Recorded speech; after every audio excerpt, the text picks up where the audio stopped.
Cela nous arrive à tous d'être dans la nature et peut-être de prier dans la nature.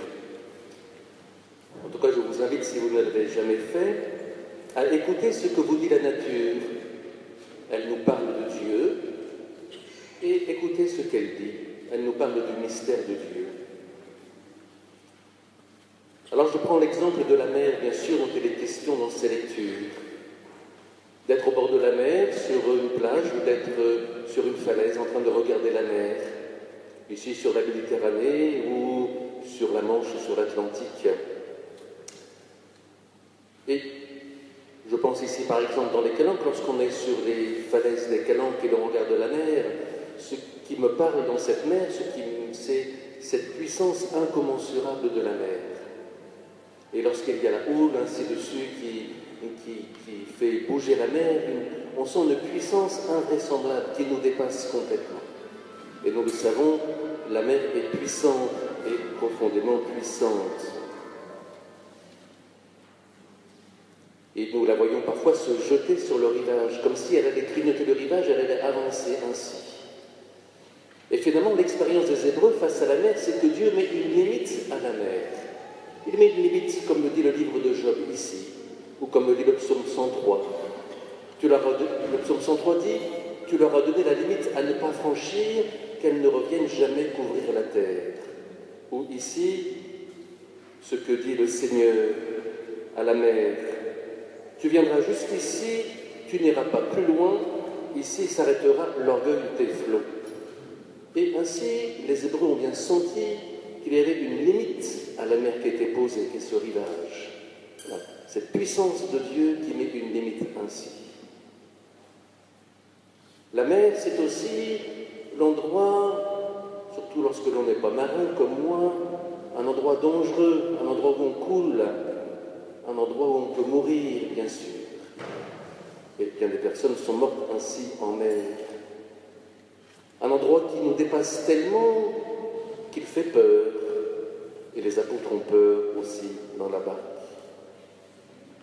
C'est un endroit symbolique chez les Hébreux de cette mort, des forces hostiles, de ce qui peut nous engloutir ainsi.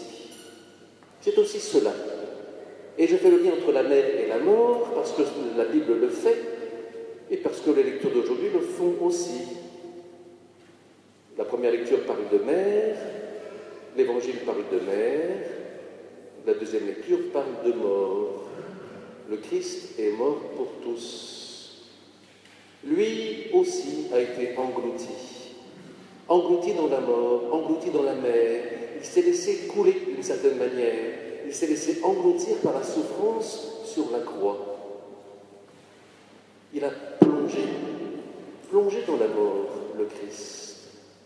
Mais s'il a plongé dans la mort, il s'est laissé engloutir dans la mort, c'est pour mettre une limite à la mort. Tu ne dépasseras pas ceci, tu ne couvriras jamais.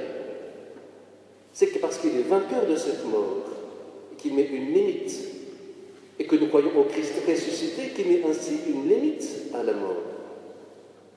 On peut être englouti dans la mort, mais il y a une limite, on sait qu'on en sortira, que la mort ne couvre pas tout, et que le Christ est ressuscité. Le Christ en est sorti. Le Christ est sorti de la mer, il est sorti de la mort. Il est sur la berge, il est sur le rivage, il est sur le sol solide, il est sur la montagne du Golgotha en même temps. Il est solide ainsi. Il met une limite à la mort ainsi. Et c'est notre foi profondément. Le Christ vainqueur. Nous allons tous passer par la mort, nous allons tous être engloutis. La mort nous dépasse, c'est une force qui est bien plus grande que nous. Nous ne pouvons rien nous-mêmes. Rien. Le Christ peut. Le Christ est plus fort. Le Christ est vainqueur. Le Christ nous amène sur le rivage. Et c'est ce qui se passe dans l'Évangile ici. Le vent et la mer obéissent à la parole du Christ. Silence, tais-toi. Victoire du Christ ainsi sur la mer, victoire du Christ sur la mort aussi. Nous sommes touchés les uns et les autres par la mort des proches, bien sûr. Nous connaissons ça, nous tous, bien sûr. Cela nous engloutit aussi. Nous sommes perdus. Nous sommes perdus devant la mort. Qu'est-ce que disent les disciples sur la barque? Cela ne te fait rien, nous sommes perdus. C'est ce qu'ils disent les disciples.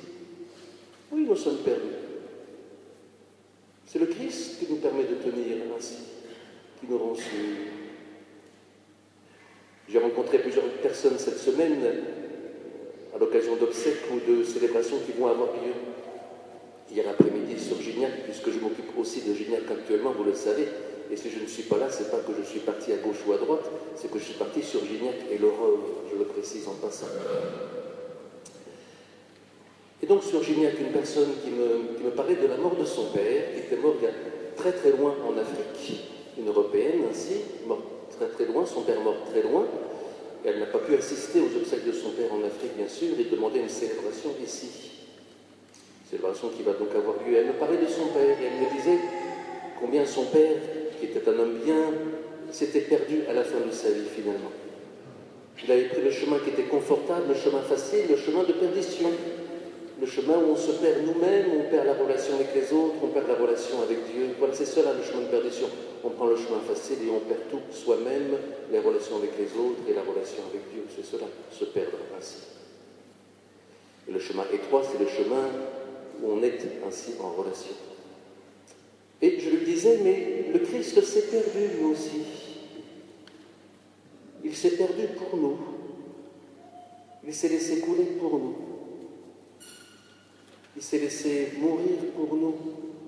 Il a vécu cette mort pour nous, pour couler avec nous et coulant avec nous pour mettre une limite à la mort, une limite à la victoire du mal, et pour ainsi nous ramener auprès de son Père. Le Christ met cette limite, et cela profondément est notre foi. Nous sommes sûrs de son amour,